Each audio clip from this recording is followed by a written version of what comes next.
जय महाराज जी की सभी को। एक बार स्वामी विवेकानंद जी रेल से कहीं जा रहे थे। जिस डिब्बे में सफ़र कर रहे थे उसी डिब्बे में कुछ विदेशी यात्री भी थे। उन विदेशियों को यह लग रहा था कि सन्यासी स्वामी विवेकानंद अंग्रेजी भाषा नहीं जानते, इसीलिए वे अपनी भाषा में उनकी निंदा करने लगे। रास्ते में एक बड़ा स्टेशन आया। उस स्टेशन पर विवेकानंद जी के स्वागत में असंख्य लोग उपस्थित थे, जिसमें बड़े बड़े विद्वान एवं अधिकारी भी थे। वहां उपस्थित लोगों को संबोधित करने के बाद अंग्रेजी में पूछे गए प्रश्नों के उत्तर स्वामी जी अंग्रेजी भाषा में ही दे रहे थे। इतनी अच्छी अंग्रेजी भाषा को बोलते देखकर वे विदेशी विवेकानंद जी के पास आए और उनसे नम्रतापूर्वक बोले, आपने हमारी बातों का बुरा तो नहीं माना? स्वामी जी ने सहज और शालीनता से कहा, मेरा मस्तिष्क अपने ही कार्यों में इतना अधिक व्यस्त था कि आप लोगों की बात सुनी भी, पर उन पर ध्यान देने और उनका बुरा मानने का अवसर ही नहीं मिला। स्वामी जी का यह जवाब सुनकर उनका सिर शर्म से झुक गया। इस घटना से सीख मिलती है कि हमें सदैव अपने लक्ष्य पर केंद्रित रहना चाहिए। आज का विशेष अनुभव है, आशुतोष ही वे चित्रकार हैं। उस दिन तबीयत ठीक नहीं लग रही थी।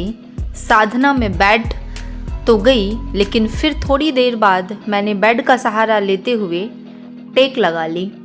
मन ही मन महाराज जी से कह दिया, महाराज जी मुझसे बैठा नहीं जा रहा है, इसलिए मैं सहारा लेकर बैठ रही हूँ। उसके बाद मुझे अंतर जगत में एक सीन दिखाई दिया, जैसे हम छोटे बच्चों को वर्कशीट्स देते हैं और उन्हें कलर की हुई पिक्चर्स को दिखाते हुए कहते हैं कि आपको बिल्कुल ऐसे ही रंग भरने हैं। वैसा ही चित्र मेरे हाथों में भी है और मुझे भी उसमें रंग भरने हैं। मैं मंथन प्रकल्प में ऑनलाइन टीचिंग की सेवा करती हूँ। अपने हाथों में उन चित्र को देखकर मेरे मन में विचार आया कि ऐसा ही काम तो मैं अपनी क्लास के नन्हे मुन्नों को देती हूँ। आज मुझे यह होमवर्क किसने दे दिया? मेरे हाथ में इस चित्र को किसने थमाया है? जब कोई उत्तर नहीं मिला तो मैंने अपना कार्य करना शुरू कर दिया, मतलब कि मैं उस शीट में रंग भरने लगी। मैं रंग भर तो रही थी, लेकिन मेरा काम सफाई से नहीं हो रहा था। मन अब भी इसी सोच में डूबा था कि मुझे यह कार्य किसने दिया है। उसी समय मुझे आकाशवाणी की तरह एकदम स्पष्ट आवाज़ सुनाई दी। वह आकाशवाणी थी, आशुतोष ही वे चित्रकार हैं जिनका चित्र तो पहले से ही तैयार है। कर लो साधना गुरु आज्ञाओं में रहकर, यह अवसर ना आना बार बार है, यह अवसर ना आना बार बार है। इन पंक्तियों को सुनते ही मैं समझ गई कि मुझे यह कार्य स्वयं गुरु महाराज जी ने दिया है। मुझे इसे बड़ी ही सफाई से और जल्दी से पूरा करना चाहिए। बस यहाँ तक ही देखा और मेरी आंखें खुल गई।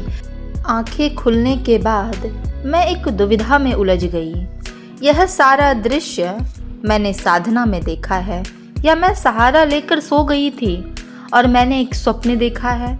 क्या मुझे अंतः अनुभूति में इसे रिकॉर्ड करवाना चाहिए? अगले दिन मैं फिर से उसी पोजीशन में साधना में बैठी हुई थी। तभी मुझे अंतर जगत में गुरु महाराज जी के दर्शन हुए। महाराज जी ने सफ़ेद रंग का चोला पहना हुआ था। इस दूसरे अनुभव से महाराज जी ने मेरे डाउट को क्लियर कर दिया। आत्मा बोली, तुमने जो कल देखा था वह कोई सपना नहीं था, एक दिव्य अनुभव था।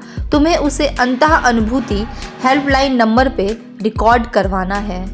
और ऐसी ही सच्ची अनुभूति अगर आप लोगों के जीवन में भी घटती है तो अपने अनुभवों को दिव्य ज्योति जागृति संस्थान अंतः अनुभूति हेल्पलाइन नंबर पे रजिस्टर जरूर कराएं।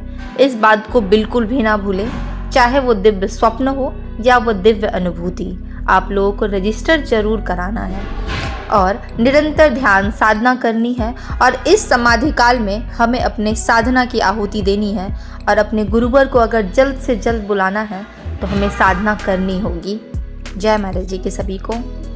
समय कह रहा है कुछ हमसे, कब हम साधक सिद्ध बनेंगे। मचा है तांडव महाकाल का, कब गुरु से भीतर से जुड़ेंगे। काल के कोलाहल को चीरकर जीवन अमृत तुल्य बनाए, हर बार बने संसार के, पर इस बार वफा गुरुवर से निभाएं। दिव्य ज्योति जागृति संस्थान के द्वारा श्रीमद् भागवत कथा ज्ञान यज्ञ का आयोजन हो रहा है। कथा व्यास है साध्वी सुश्री कालिंदी भारती जी व यह कथा 16 से 22 दिसंबर 2023 को होने जा रहा है। समय है दोपहर 1 बजे से सायं 5 बजे तक। कथा स्थल है चंपा देवी पार्क निकट पैडलेगंज, जिला गोरखपुर, उत्तर प्रदेश 273001। अगर आप लोग की कोई भी रिलेटिव या आप इस एड्रेस पे रहते हैं, गोरखपुर के एरिया में रहते हैं, तो प्लीज़ आप लोग इस कथा में ज़रूर हिस्सा लें।